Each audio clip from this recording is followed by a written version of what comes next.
إن الحمد لله إن الحمد لله نحمده ونستعينه ونستغفره ونعوذ بالله من شرور أنفسنا ومن سيئات أعمالنا من يهد فلا من يهد الله فلا مضل له ومن يضلل فلا هادي له وأشهد أن لا إله إلا الله وحده لا شريك له وأشهد أن محمدا عبده ورسوله صلى الله عليه وعلى آله وأصحابه وبارك وسلم.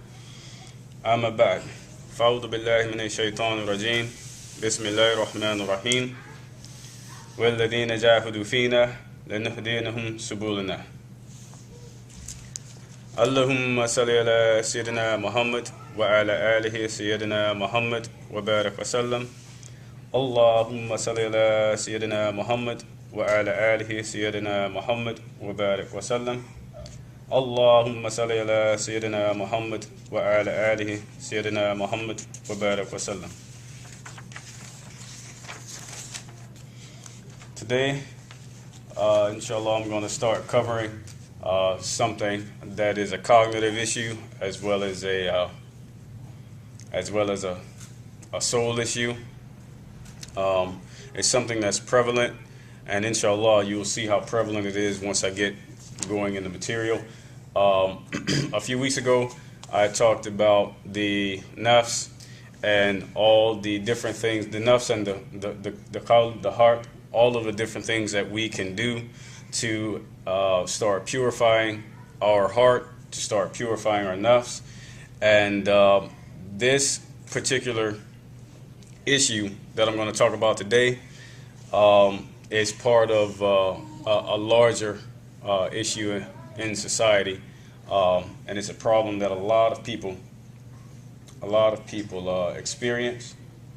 So inshallah, you will find it very, very helpful. Let me say at the beginning that the cognitive issues that I'm going to talk about today, I have two huge binders of material that a client would actually work through. It takes a long time to get through because it's a process, along with 5 other self-help workbooks that the client can also use to help rectify the use of these cognitive errors. So Allah subhanahu wa ta'ala in the Quran says, "Have you seen he who is taken as his God, his own desire?" One of the problems of the chemically dependent, or what we like to refer to as drug addicts, right? One of the problems that they have is that without help, they are really unable to tell themselves no. Okay? They don't possess the willpower anymore on their own to be able to say enough is enough, nor can they delay their need for, their drug or drugs of choice. And they cannot delay many of their other desires as well. Okay? In the early stages of addiction, the addict will develop, a definitive appreciation for that drug. They enjoy the feelings associated with the drug. A lot of times they don't really pay attention to the after effects. Just last night, while I was moonlighting at the hotel, this Jamie Foxx, as I like to say, there are a lot of young guys who they come into town for a softball tournament.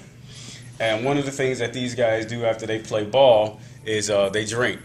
They drink heavily and excessively, and they will do so despite the ramifications. Okay, the hangover that they're going to get later. They think, well, it's not that bad and it's worth it. And they'll do this repeatedly when they travel from city to city to play softball. Okay, for them, it appears to be some kind of stress release. All right. But again, like I said, a lot of the addicts in the beginning stages, they don't really pay attention to the after effects of the drug use. In the beginning, the person will control the drug. But as the addiction progresses, and changes occur neurologically, that is, changes occur in the brain and then physically in the body, they will no longer be able to control the drug. The drug then begins to control them. And that's why you'll have a lot of people say, well, that's the addiction talking. What they mean by that is because of the neurological changes, the addict in the person is doing the acting and not the rational and logical person. Okay? At that point, the withdrawal symptoms, they increase, they become pronounced. Okay? They're harder to hide, they're more painful to the addict, and they do more damage. At the same time that they're doing more damage, the addict wants that drug even more, or will actually start experimenting with other drugs to see if they can produce the same or better feeling. Now, if you slammed your finger in a door as a healthy person, if you slammed your finger in the door as a healthy person, you would remember having done so. Obviously, there's pain associated with slamming your finger in the door. And let's say it's not just any door. Let's say, it's a car door. All right? It's a metal door, a steel door, as opposed to a wooden door. You're really, really, really going to be able to remember that. You're going to be able to recall the pain. You'll be able to remember a little bit about how it happened, right? And you will try to avoid doing that again. Now, that's the logic and the rationale, the understanding of a healthy person.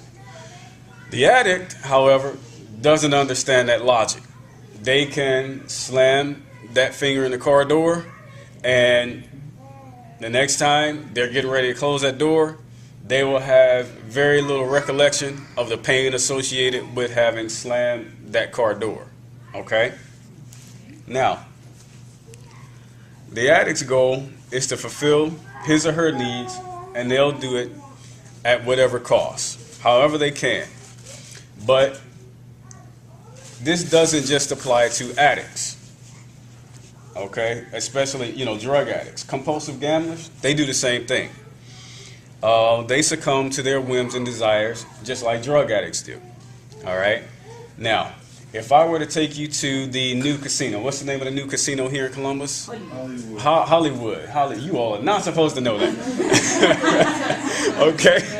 Hollywood Casino. They got their little snazzy ad that they put all over the radio and everything, right? If I were to take you and a compulsive gambler to Hollywood Casino, okay, and that gambler had money, what do you think that gambler is going to do?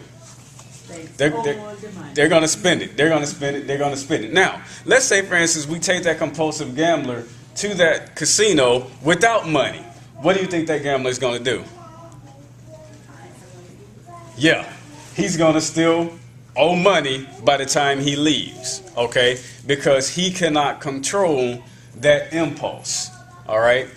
That impulse is fair seeming to him now, okay? And the consequences of that impulse, he doesn't really understand them well. He doesn't understand the rationale. In fact, he thinks that they are small, where when you're a healthy person and you look at that compulsive gambler, you're going to be like, hey, dude, what's wrong with you, man? You got a problem.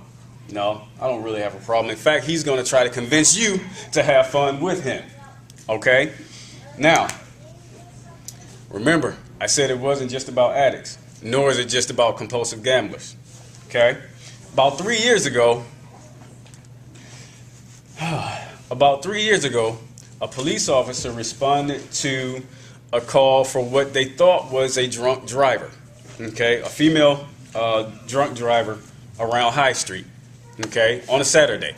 So as you know, on Saturday, High Street is pretty busy. We know what kind of people hang out there, especially in the summertime. It's a happening place. And the police officer pulled the lady over after seeing her swerve a little bit, walked up to the car, and he was shocked by what he saw. He thought that he was going to see somebody who was inebriated. What he saw instead was a female who was touching herself inappropriately, who was pleasing herself in public, and she could not stop. The police officer asked her to stop, and she stated that she could not stop doing what she was doing. Okay? So at that point, the police officer then calls his superior. They called the ambulance, and they've got to come remove this lady from this vehicle because she couldn't stop doing this. Okay?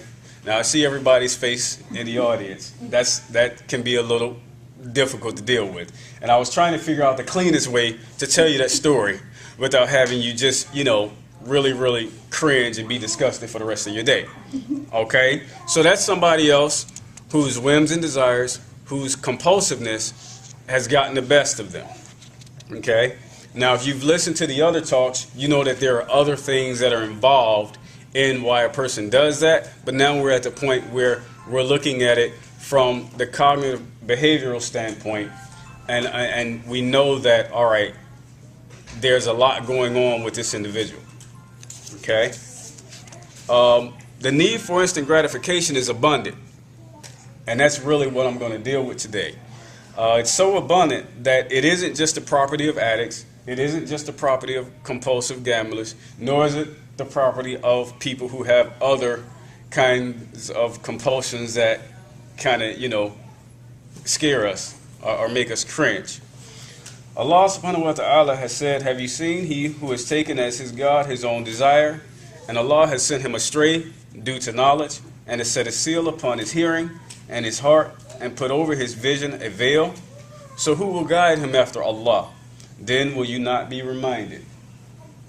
Okay? So, when he says, have you seen him who has taken as his God his own vain desire, that means that whatever he admires and sees as good in his own desires becomes his way. In some cases, it becomes his way of life. In other cases, it becomes his way of life and his religion, among other things. Allah subhanahu wa ta'ala has also said, is he then to whom the evil of his deeds are made fair seeming, so that he considers it as good, equal to the one who is rightly guided? Indeed, Allah sends astray whom he wills, and guides whom he wills. So do not destroy yourself in sorrow for them. Truly Allah is a knower of what they do. About this, there was a Sahabi by the name of Ibn Abbas, radiallahu anh, said that during Jahiliyyah, a man would worship a white rock. And then if he saw another rock that looked better, he would put that white rock down and go worship the other rock that looked better. Okay? So he would just go get a rock, and that would be his illah, his God. And when he found one that looked better than that, he would put that one down and just go to the next one. Okay? One of the reasons why we succumb to our desires is because we have little to no patience. A lot of us struggle with patience. We're unable to delay our need for gratification and alter states of consciousness, and we try to alter our consciousness with or without drugs. In fact, I would even make the argument that today a lot of people try to alter their consciences without drugs as opposed to those who do. But it takes some hashing out in order to understand how. Unfortunately, we live in a society and in a world where today instant gratification is pretty normal. We all want it in some regard, okay? And I want you to think about for a minute computers. I was talking to my wife about this just yesterday, and we've talked about this from time to time. We were reminiscing about when we got our first computer years ago at our house. We had to use the phone. We had to use dial-up to connect to the internet. Okay? We had to use dial-up to connect to the internet. And if you use that dial-up, you have to wait a couple minutes for it to go through to actually get connected to the internet, right? And then it was really, really slow. And if somebody called you, what would happen if they called you? You remember? They would get a busy signal. They couldn't get through originally. Okay? And then what happened? Right after that, AOL said, okay, we're going to go from AOL 4.0 or 3.0 to AOL 3.1. And 3.1 allowed you to at least get on the internet using dial-up. But now if a person called your home, they wouldn't be able to get you, but they'd be able to leave you a message, right? And it looked like the internet went a little bit faster, okay? So, you know, that was the beginning of the internet. So they continued to improve it and continue to improve it so that you could eventually be on the internet and receive a phone call, but you were still using dial-up. They just spliced it, all right? And around that time, you know, that's when the movie came out with Tom Hanks and Meg Ryan. You remember the name of that movie, You've Got Mail, right? That made AOL really, really popular, okay? So now AOL became Yahoo's competition, and everybody's like, hey, man, you can email me. And it was the coolest thing to give somebody your email, right? You had an email address. That meant that you were a business person, okay? But we would get a kick out of that because now you don't have to send somebody something in the mail. You can email them, and it's like, wow, okay, I got that in my email. Now, if you think back, originally, when you sent somebody an email, it didn't come to them right away. It was delayed a few minutes. Okay, and a lot of people, they don't even remember that. You see, I remember that because at the time I was in college, we sent somebody something, and we're in the computer lab talking to the person right behind us and said, hey, did you get what I just sent you? Not yet. Okay, and then it would come through. So that's, you know, one area where we definitely see that even normal people, quote unquote normal people, are involved in the instant gratification piece. Obviously, you know, we've had fast food for a long period of time. We don't expect to wait in line when we pull our car up to the drive-thru waiting on a sandwich or a piece of fish. We want it and we want it now. Okay, that's the way it goes. And I said, you know, earlier that we want fast food, we want fast computers, we want fast phones, fast cars, fast TV, fast diets, fast sex, and fast love, marriage, and everything else, fast money. And a lot of times we're sitting here wondering why Allah, what feels like to us that Allah is moving really, really slow. And that's because a lot of us really battle being patient, and we don't realize how ingrained it is in us. Okay? If you think about it, we will rush through the weekday, and we rush through that weekday to get to the weeknight. Because, you know, we can finish everything that the boss wants us to finish. We can get the boss out of our hair, and we can rush through traffic. Well, actually, you don't rush through traffic because everybody's trying to rush through traffic, so nobody goes anywhere to get home so we can watch all of the shows that we can, so we can do everything that we can with the kids, so we can hurry up and fix dinner, so we can hurry up and wake up and do it all over again. And we'll do that all the way to the weekend. And then when the weekend comes around, we want to slow everything down. We want time to stop so that we can do as much as we possibly can. All right? And we will cram our schedules on the weekend to do as much as we can, even if as much as we can is to do nothing at all. By the time Monday rolls back around, we felt like we didn't even get any rest on the weekend. That's how our minds tend to hash things out on a regular basis because we're kind of stuck on that merry-go-round. Okay? And here's something very, very crucial about all of that. I want you to hear this and to hear it well because it means a lot.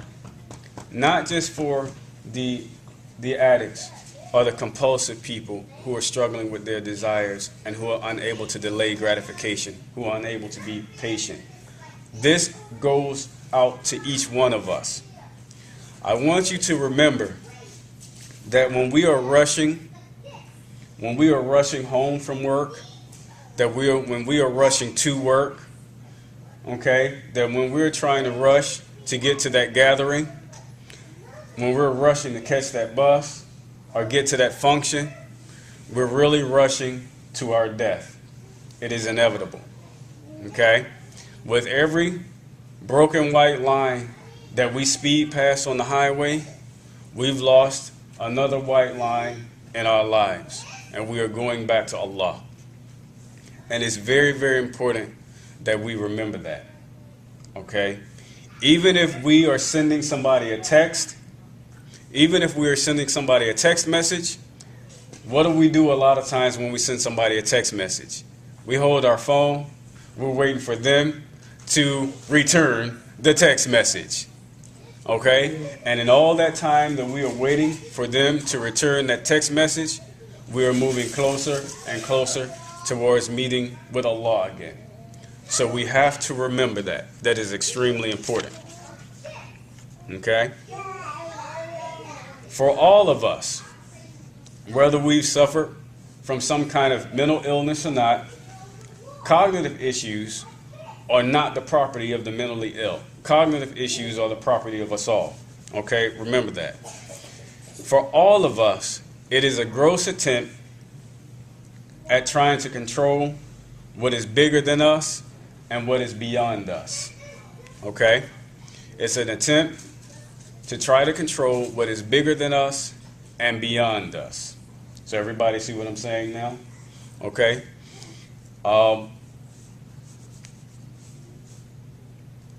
I like to tell people that in our impatient moments, it is a kind of ghafla, it's a type of heedlessness where we forget that Allah is in control of everything.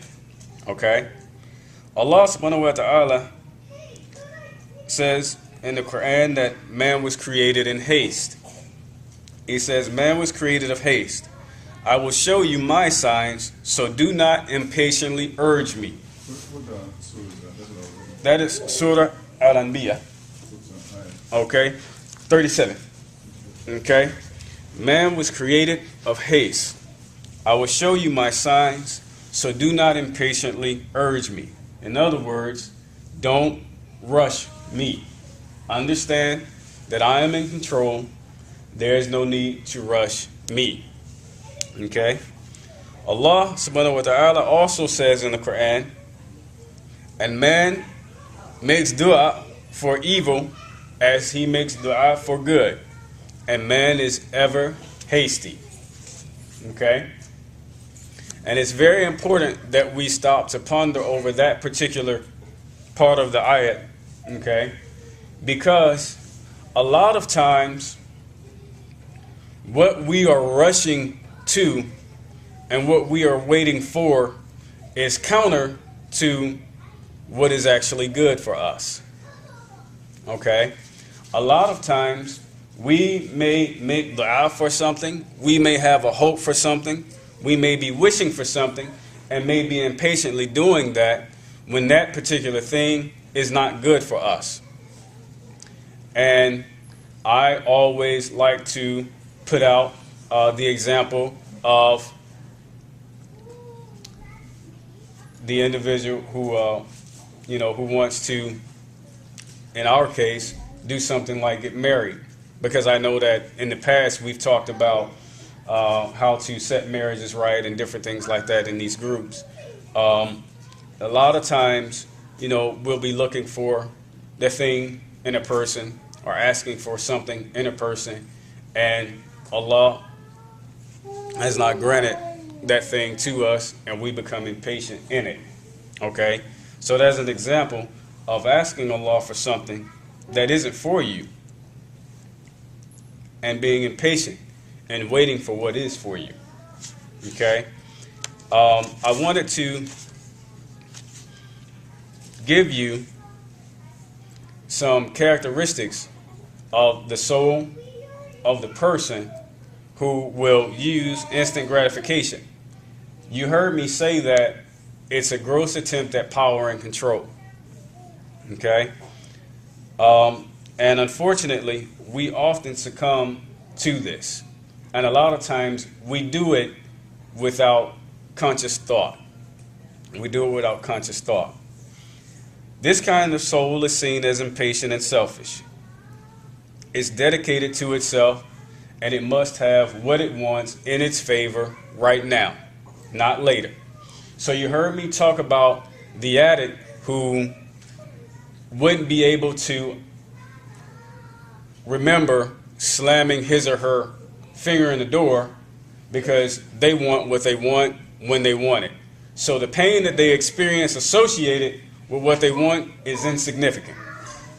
Okay? When we fail to cultivate the soul by purifying it with the remembrance of Allah, and specifically with a reflection of one of His names and attributes, as-sabur, we run the risk of being easily tempted to commit irresponsible acts and crimes because of what we want. And we've all heard of this thing called crimes of passion. Okay? And that's where that really comes from. Crimes of passion being that people go out and commit illegal acts as a result of what they desire.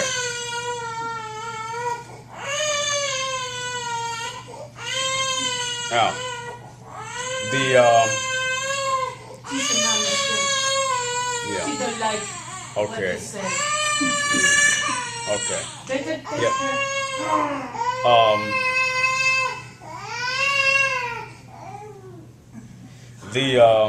The misguided soul will take advantage of others at their expense without any thought about their own demise. They don't even care. All right? It doesn't matter what they do to other people as long as they get what they want. And control for this individual is extremely normative. It's the way that they get everything that they want. And it's also the way that they stay away from everything that they don't want. It was reported that Ali ibn Abu Talib radiallahu anhu, wrote that Salman al-Farsi, may Allah be pleased with them both actually, say, the likeness of the world is that of a snake. It's soft to the touch. It will kill you with its poison. So turn away from what impresses you of it, since what stays with you is so little. And do not be concerned about it, since you are certain about its parting. And be most happy in it when you're the most heedful of it. For every time its companion takes solace in one of its delights, it gives way to one of its woes. Okay? So, understand that our desire and our whims is like a poisonous snake. It's going to bite us. It's going to leave us sick, maybe even kill us. And guess what? That snake is going to go on. That thing is past us. It's no longer there. And we're the ones suffering from it. And that's something that we have to understand when we're trying to deal with ourselves from a cognitive behavioral standpoint and deal with cleaning up our heart and our soul, that lower self. Okay? Those who are prone to this way of life rarely reflect long enough to connect the dots of their dysfunctional behavior. So any negative consequences received are not seen as a larger, as part of a larger picture. So somebody who, I always like to use the example of people robbing stores. Somebody who robs a store to get what they want today, and they get a consequence for it, or maybe they don't get an actual consequence for it. Let's say they get away with it, or the consequence that they get for it is small. Well, you know what? You guys have been here listening to me. What's going to happen when they feel like doing that again? They're going to do it again. And then they're going to do it again. And they're going to do it again. Okay? Somebody who gets caught with a weapon. We have some rappers out there who've been caught with illegal guns. Okay? And they've not just been caught one time. They've been caught repeatedly despite receiving criminal sanctions as a result of their actions. But they continue to do it, and continue to do it, and continue to do it. Okay? So that's another example of whims and desires, and that is an example of somebody not being able to connect their dysfunctional behavior to other aspects of their lives. Okay? They're not able to connect the dots at all. There are a lot of people who fall into that category. And ultimately, this will impede growth. Because let's say, you're talking to somebody about al-Islam now. Okay? And you're trying to show them the light that Islam is. But they are steeped in this cognitive behavioral issue where everything that they're trying to get is to fulfill their whims and their desires. Are they really, really going to be able to understand that Allah is in control when they are pulling so hard against it? This is why we also say, you have to submit. Okay? You are basically submitting what little power you think you have to Allah, who is actually the most powerful. That's what you are doing. But the person who doesn't understand this cognitively, they cannot do it. Okay? This individual believes that he is the best and must have the best right now. And again, you heard me say last night I was moonlighting as Jamie Foxx. We had a group of cheerleaders come into the hotel, and if you've never stayed around these people when they come into the hotels, their moms who are about this tall bring the daughters who are about this tall, and they expect premier service. I mean, they come in with their glamorous makeup on, and they're like, hey, my bed was uncomfortable, and I have to compete this morning, and I want my money back, and you're like, oh, my goodness. A lot of times, we tend to think of these people being like I said, the basketball players, the Kim Kardashians, the rappers, and stuff like that. But it's regular, everyday people. Soccer moms. Soccer moms are some of the worst people when it comes to the instant gratification and wanting what they want. They want you to bend over backwards for them. But you know what? We all do this. A lot of us do this. It's that we don't catch ourselves doing it. When you take your car to the mechanic and the mechanic says he can fix it, what is your response when you go back to the mechanic and he then tells you, you know what? We found something else. Are you saying, Alhamdulillah? Are you being patient and remembering that Allah is as-sabur? Or are you really, really thinking, you know what? They're trying to take my money now. Okay? You see what I'm saying? It's a very, very common thought. Okay? So we must have the best, and we must have it right now when we're thinking in this mode. And this individual has no moral stability. They are very morally flexible. They can see no reason as to why they should not have what they desire. In fact, if they are denied what they desire, okay, they'll blame their dissatisfaction on other people. They won't be able to look into themselves and say, well, maybe I had unrealistic expectations. That doesn't even come across their mind. They find a reason why everything was denied to them. Now, I'm going to bring it back around. You heard me talk about rushing home from work. Okay? Well, I've even found myself doing it. I get on Highway 70. I'm trying to get home from work. It's been a long day. I'm sick of looking at everybody, and I'm stuck in traffic. And before I can really, really settle my emotions and my thoughts down, I'm coming up with why the Republicans and Democrats won't put a railway system in, why these idiots on the highway can't drive. If they would just fix this and do that, then this wouldn't take so long. And the reality is, Allah is in control. You see, Allah is in control.